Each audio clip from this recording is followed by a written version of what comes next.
अगर ब्राजील में एथेनॉल लागू करने में 50 साल लग गए तो भारत में यह तय सीमा से 4 साल पहले कैसे संभव? क्या गवर्नमेंट के पास कोई ठोस रोड मैप नहीं है? सरकार की एथेनॉल ब्लेंडिंग की पॉलिसी एक एक्सपेरिमेंट है जो वह आम जनता पर कर रही है, या फिर एक फुल प्रूफ प्लान पॉलिसी है जो शायद वह जबरदस्ती जनता पर थोपना चाह रही है? इसे लागू किस आधार पर किया जा रहा है? 3 साल पहले भारत में पेट्रोल में 20% एथेनॉल ब्लेंडिंग का काम शुरू किया और अब E10, E20 और E85 इतनी जल्दबाजी किस बात? देश में 40 करोड़ से ज्यादा गाड़ियां हैं जिनमें से ज्यादातर E20 कंप्लायंट नहीं हैं।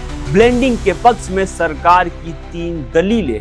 पहला, एनर्जी के मामले में गल्फ देशों से निर्भरता कम होगी, हमारे डॉलर बचेंगे, एयर पोल्यूशन कम होगा, किसानों की आमदनी बढ़ेगी, वह अन्नदाता से ऊर्जादाता बनेंगे। फायदा किसानों का हो रहा है या नेताओं का, क्योंकि ज्यादातर शुगर मिल राजनेताओं द्वारा संचालित किया जाता है। इथेनॉल प्लांट्स भी लगभग इन्हीं के अंडर हैं, जैसे नितिन गडकरी के दोनों पुत्रों पर आरोप लगते रहे हैं। सवाल तमाम हैं, आइए इन सवालों के जवाब आज की इस वीडियो में जानते हैं। नमस्कार, आप देख रहे हैं स्वाइप अप इंडिया और मैं हूं आपके साथ अंकित सिंह। सरकार ने सोशल मीडिया पर E20 पेट्रोल को लेकर चल रही सभी अफवाहों को पूरी तरह खारिज कर दिया है। मंत्रालय ने साफ कहा है कि इस ईंधन से ना तो गाड़ियों के इंजन या माइलेज पर कोई बुरा असर पड़ता है और ना ही बीमा या वारंटी रद्द होती।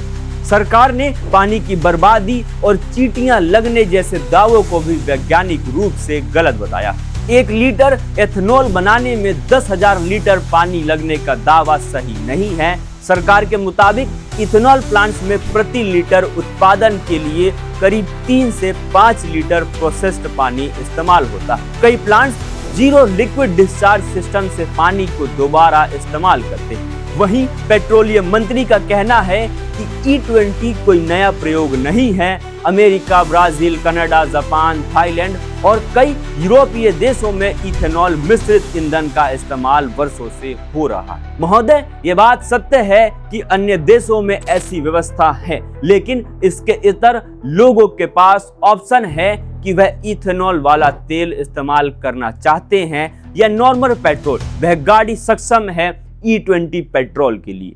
मंत्री का कहना है कि ARAI और दूसरी संस्थाओं की स्टडी में E20 से इंजन या गाड़ी की परफॉर्मेंस पर कोई बड़ा नकारात्मक असर नहीं मिला। हालांकि कुछ पुराने वाहनों में रबर के कुछ पार्ट्स को पहले बदलने की जरूरत पड़ सकती है। परीक्षण में माइलेज में केवल मामूली बदलाव देखा गया। महोदय, सवाल अभी भी बरकरार है कि अगर लोग इस तरीके की शिकायत कर रहे हैं या आपके शब्दों में कहें कि सोशल मीडिया पर अफवाहें फैला रहे हैं, इसको लेकर आप क्या एक्शन ले रहे हैं? क्या जो इथेनॉल से जुड़ी शिकायतें आ रही हैं उन पर काम हो रहा है और माइलेज में कितना मामूली बदलाव देखा गया, उसका क्या आंकड़ा? क्या यह बात हवा में कही जा रही है या वाकई में इसके पीछे गहन रिसर्च भी हुई है या नहीं? सरकार ने कहा कि फ्यूल ग्रेड इथेनॉल में चीनी नहीं होती, पेट्रोल की गंध हावी रहती है, इसलिए चींटियां या मधुमक्खियों के आकर्षित होने का दावा गलत है। सरकार का कहना है कि पेट्रोल में इथेनॉल मिलाने से देश के 1.9 लाख करोड़ रुपए से ज्यादा बचे हैं। यही नहीं, इससे किसानों को 1.6 लाख करोड़ रुपए से ज्यादा की कमाई हुई। साथ ही कच्चे तेल का आयात 310 लाख मीट्रिक टन कम हुआ है और भारी मात्रा में प्रदूषण भी घटा। यह तो थे सरकार के दावे। महोदय, ईरान इजराइल युद्ध से पहले 65 से $72 प्रति बैरल क्रूड ऑयल का प्राइस चल रहा था। संघर्ष के दौरान यह प्राइस 65 से बढ़कर $120 पहुंच गया, जिसकी मार आम जनता को झेलनी पड़ी, जिसका असर भी एकदम से देखने को मिला था। ईरान इजराइल युद्ध में स्थिति सामान्य होने के बाद भी अभी भी 65 से $70 प्रति बैरल क्रूड ऑयल मिल रहा है, लेकिन इसका फायदा आम जनता तक नहीं पहुंच रहा। क्या स्थिति सरकारी कागजों में ही सामान्य हुई है, क्योंकि जनता की जेब पर इसका असर अभी भी बरकरार है? आज के लिए बस इतना ही।